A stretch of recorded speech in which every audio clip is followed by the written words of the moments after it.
خب میلاد، من الان دقیقا رو سر همون شیرم. خب حالا یه 2 تا چیز دیگه هم بهت نشون بدم برگات بریزه. اون سگ و نگاه اونجا خوابیده.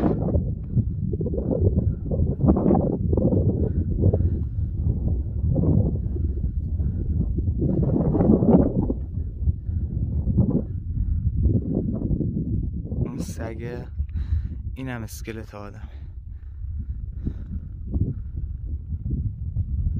ایناش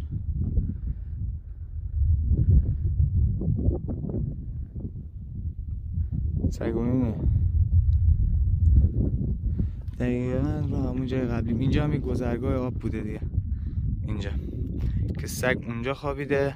گذرگاه آبه، میاد میاد میاد اینجا به لاک پشت، جلو به شتر، زیر پامونم که سر شیرم اینجا.